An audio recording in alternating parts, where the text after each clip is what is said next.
So it says audience up there, but I know we're not allowed to use that word, so just ignore that whole thing. We're going to stick with the theme of not talking about the what around engagement, but talking about the who, or in some cases the how many. But first, a word about me, I guess, and about this quote that I love. That's very old now, but I'm not a researcher, but I'm going to talk about research. I'm not an analyst or a data scientist, but I'm going to talk a lot about data because I'm a data guy, and I think this is really important. I was a journalist for most of my career. I've been in strategy roles and product development roles, and was at the New York Times when we started the paywall that we never called a paywall. So this is particularly important for me, and it is now, therefore, very important for the Texas Tribune. How many people have heard of the Tribune? Okay, good. I can make this really brief. So the Tribune is about 5 years old. It is nonprofit. It is nonpartisan. It's digital at the core. It really does three big things. It covers news. News specifically, though, about a pretty narrow niche, which is politics, public policy, government, statewide issues. So things like healthcare, immigration, oil and energy, criminal justice, public ed, higher ed, those sorts of things. That's the first big thing. And it distributes that content freely to anybody in the state of Texas or beyond who wants to run our stuff. Content sluttiness, we call it. We just give it away. And we have a national partnership with the Washington Post and several other national partnerships in terms of distribution and syndication. The second big thing is we do data. So we take publicly accessible data and other data and make those subjects that I just mentioned more accessible and explain them through data. And then the third big thing we do is host a whole bunch of on-the-record live events with newsmakers, more than 50 in a year, actually, which is important both journalistically and from a business perspective. And you guys probably know that guy. That's Evan Smith, our CEO and editor-in-chief. So things at Tribune are really, really good. Revenue is growing. Revenue is made up of corporate sponsorships, events, foundation support, major gift givers, and then consumer support, which is smaller one-time donations, memberships, and subscriptions. All of that going like gangbusters. Our staff is growing. This is really good. So our newsroom continues to grow. We're now at about 50 total people at the Tribune. We're still small, but growing really fast. We have 23 full-time reporters covering the State House in Austin, which Pew did a study and found that we have the largest Capitol press corps of any news organization, for-profit, nonprofit, of any state in the country. And in fact, 5% of all state bureau reporters in the country work at the Texas Tribune, which is scary, but also, I guess, good for us. So staff is growing. That's really good. Traffic. So just looking at uniques, and this is a 2-year period. This is a really boring chart kind of on purpose, but this is a typical period for us. The first 4 of our 5 years of existence really weren't growing in traditional sort of web metrics, uniques, time spent, page views. Okay, we're actually growing more now, so I'll talk about that later. But this raises a lot of, I think, really important strategic questions, are we doing what we said we're going to do? You know, if we're not growing, are we reaching the right people? Who are the people that we're reaching? What do they look like? What makes them unique? Who are we not reaching? Maybe just as important. And why are we not reaching them? And then kind of elusive, but really important also, is how many people should we reach? So, you know, before we talk about engagement, at least from my perspective, we need to talk about the who. Okay, so to answer any of those questions, in my mind, you need to look at data. There needs to be research. And we're a small nonprofit, so this has to be affordable research. So I'm going to talk kind of practically and tactically now about the research that we've done over the last 6 to 9 months. It starts with analytics. What can we learn about our users and their behavior in every way that we distribute content and beyond? So that's obviously web analytics, social, search, email, live event analytics also. There's a little bit of data you can glean from that. So that was sort of phase number 1. By the way, these things never stop, hence the little arrows. Qualitative research, basic focus groups. So the big thing there was what makes somebody who is a Texas Tribune user different from somebody who's not a Texas Tribune user, or a light user different from a heavy user. And then quantitative research, so surveys, to answer those questions, and also help us with segmentation and market sizing and things like that. And then user testing, that's both usability, how do people consume our products and our services, what do they value, and then A/B testing, so what actually works. Okay, so we found out a whole bunch of stuff that'll take way too long to tell you about, but I'm going to focus on a couple of things. One is we're actually able to build a profile of a current user, and then a whole bunch of segments among them. But in general, this is what it showed. And I won't read all this, but essentially, we found that our current audience, maybe not surprising, they're insiders. They work in the public sector. They're much more likely to live in Austin, because of that, as opposed to elsewhere in the state. They are really highly educated. They're very, very civically engaged. By that, I mean they give money to political campaigns and policy causes. They donate their time. They vote, of course. Very, very heavily civically engaged. They're voracious media consumers. These are people that are cross-platform users all day, every day. So very connected.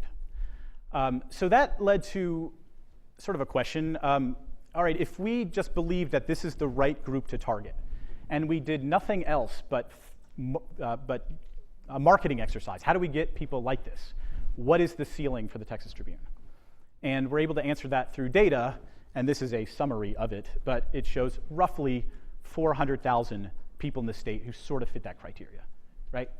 Not very big, but if you were going to imagine a niche product, you probably would start it this way anyway. You'd want to go get the influencers first. And so the Tribune sort of, by mistake, but a good mistake, did that. So that begs the question, okay, if we just serve those people, is that the right thing strategically? There's nothing wrong with super serving a very small target audience. Lots of businesses, including successful media companies, do that very thing. Well, but then you have to wonder about going back to the mission. If our mission is to make smarter Texans and a better Texas, can we really look at ourselves in the mirror and say, that's the right thing to do, or should we consider casting a wider net? So we said, well, what if we just said, what does a potential Texas Tribune user look like? Forgetting all the stuff I just showed you. Well, they would be these things. They'd be an adult. I mean, it'd be nice to get kids, but probably won't. They live in Texas. Again, it'd be nice to get Texas expats or people that live outside of Texas who are interested in news about Texas, but primarily we're talking about people in Texas. They're digital news consumers because we're a primarily digital product, and if you're not a digital news consumer, we're never going to get you. They're interested in state news already, and in fact, they follow one or more of those verticals that I mentioned before already. So there's some level of civic engagement already. And they're interested in us. So when we gave them a concept description, a pretty detailed concept description, they said, yeah, I'm somewhat or very likely to be interested in that. Okay, so how big is that group? About 4 million. So it just happens to be nice 10 times larger, which is convenient. But it sort of passes the sniff test, right? It's like 1 out of every 5 adults in the state of Texas. So if you imagine you have 5 of your friends in a room, you got to think one of them is interested enough in this stuff to be a Texas Tribune user. So we're not talking about, let's be something we're not. Let's write about sports, which I guarantee you there are a lot more than 4 million potential interested readers in Texas about sports, or barbecue, or something like that. We're going to be what we're going to be, but let's be that to a wider group of people. We learned a whole bunch of other interesting stuff, just as by way of example. We wanted to know what is our brand recognition in the state. It's only been 5 years, so how many people know us? Well, of that 4 million, about half had never heard of us. So that's like major opportunity, right? 2 million people have never heard of us. Know we're a nonprofit. This is big from a monetization standpoint, which I'll get to in a second. If you don't know we're a nonprofit, your likelihood to want to be a member is pretty slim. But about a third of our heavily engaged users, which we define by site page depth, didn't know we're a nonprofit. And about 70% of people who used to be Texas Tribune users didn't know we're a nonprofit. So again, we have a brand opportunity ahead of us. Willingness to join was pretty interesting. This mirrors a lot of the research we did at the Times, where about a third of people who are engaged with our product said, I'm willing to pay for it. I'll pay something. We found out a lot about where people first discovered us. This was validating for our syndication strategy and our live event business. A lot of people found out about us through their local newspaper, their local TV station, or through our events that are happening in their town. Advocacy on our behalf, I won't get into net promoter score and all that, but just to tell you, a huge portion of people are actively working on our behalf because they're so deeply invested and believe in what the Tribune does, and we were able to get at that through research. And then impact, this is obviously important for not just a nonprofit, but any mission-driven news organization. We found, as an example, we found that a huge percentage of our already heavily engaged, civically engaged users say that the Texas Tribune makes them want to be and will be more engaged in the future. So we know through research that we're delivering on what we promised. Okay, so what do we do about all that? So this is a conceptual, goofy audience framework, but it helps us think through how we're going to approach this. And basically, it's a bifurcated audience strategy, which is to expose our brand to that group of 4 million already civically engaged Texans. First and foremost, they've got to have heard of us. They've got to come to our site once, that's experience. And we've got to build future loyalists among them, okay? At the same time, we've got to deepen engagement among that group of current loyalists and monetize them. So that's essentially the strategy. We called it a casino approach, right? Like, you don't walk into the casino unless you have some interest in gambling in the first place. So you're not going to be interested in the Tribune if you don't have some interest in politics and policy in Texas. But once you're in there, we need to be actively moving people down this funnel or up the loyalty ladder or whatever cliche you want to use. Make sense? And then lastly, what data do we actually care about here? Any one of these metrics is flawed in and of itself, and every news organization and every business, in fact, should care about different metrics. But for us, these are the things that matter. So have people heard of us? Are more people aware of the Texas Tribune over time? Right, that's the very top. Total reach. So we know we reach people in a lot of ways that are off texastribune.org.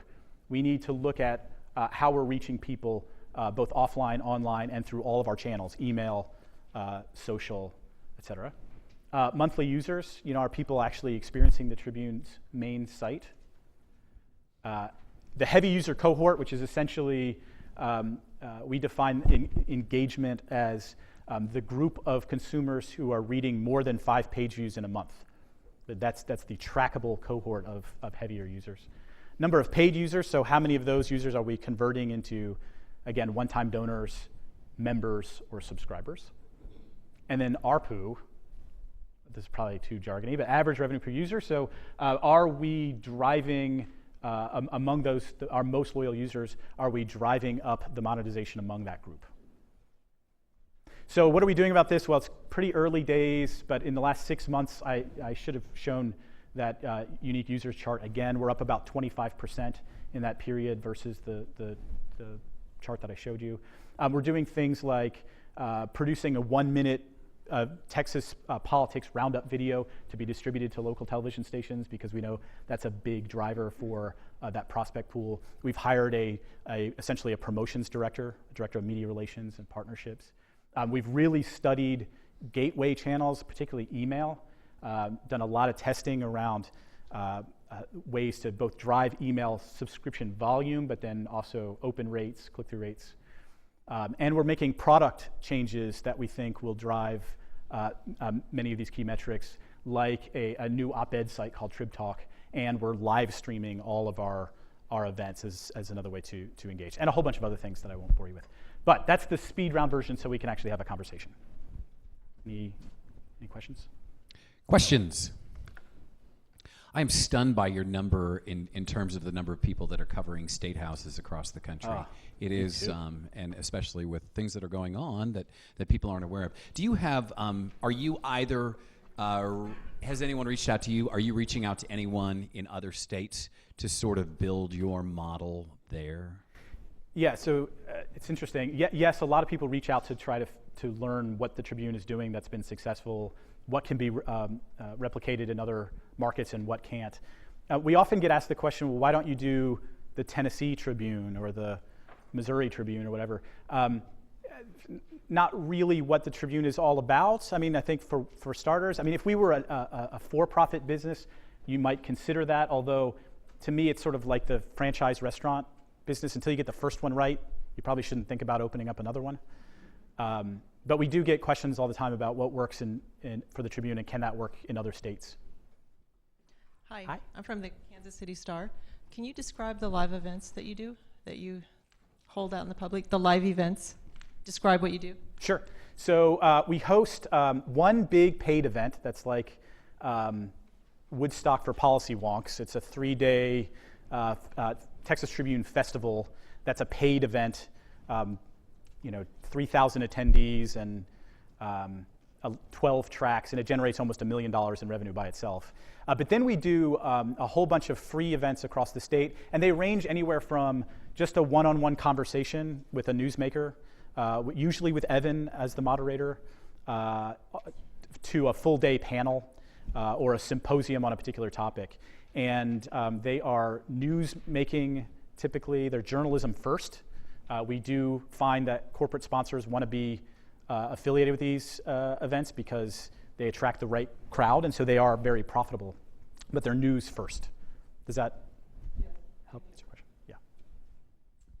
Yeah. So as you're incorporating engagement in a more deeper way, what does that look like in terms of the workflow in your newsroom?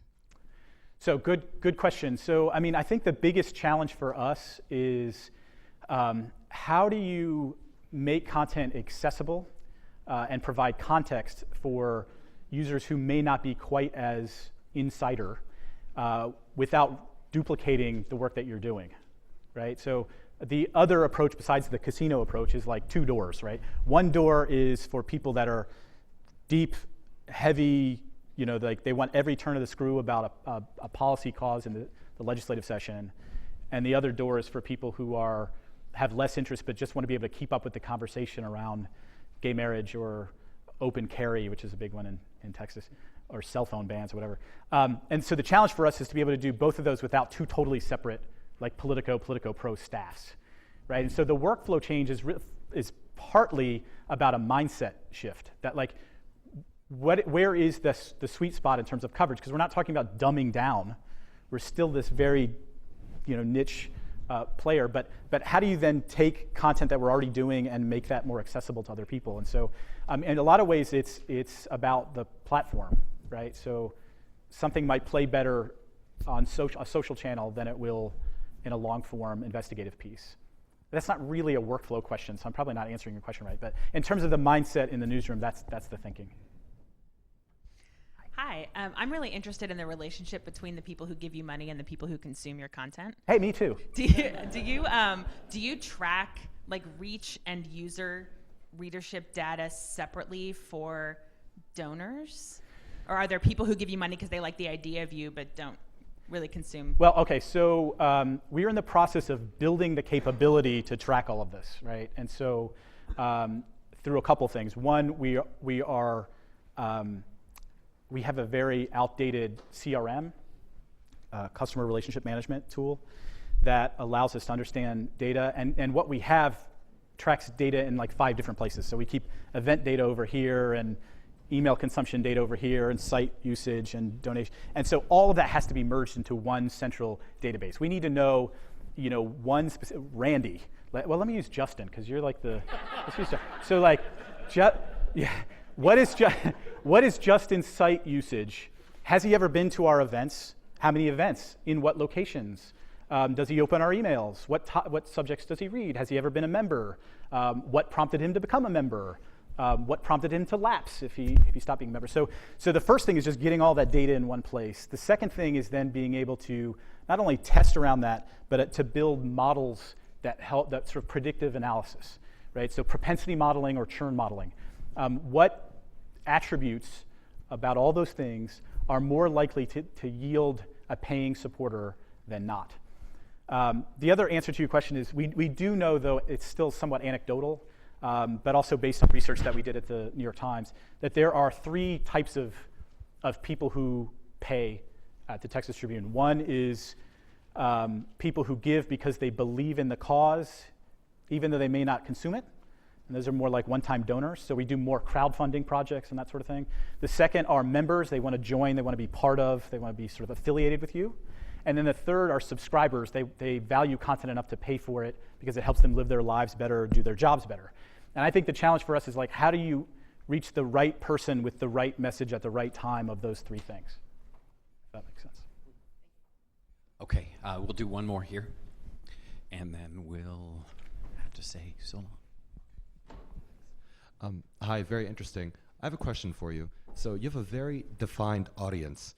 Have you ever, or proposed audience, have you guys done any research on maybe a sort of boomerang effect where if you were to target people outside of that audience, that they would share back with folks that are the most engaged? Have you seen any of that sort of stuff since it's kind of very defined? I mean, have you been able to promote to different places hoping to get that boomerang effect? Yeah, we didn't study that specifically. I mean, I think what you're talking about is social influence, not social just in the sort of Facebook, Twitter, LinkedIn sense, but do people who are our most loyal readers, is there a network effect, is essentially what you're at. We haven't studied that specifically, but we definitely know anecdotally that there are, there's a small number of people that are out there advocating on our behalf. And so we haven't studied that at that kind of granular level of detail, but we absolutely should. And with that, we're going to have to say thank you. Tim Griggs, Thank you. Texas Tribune. Thank you.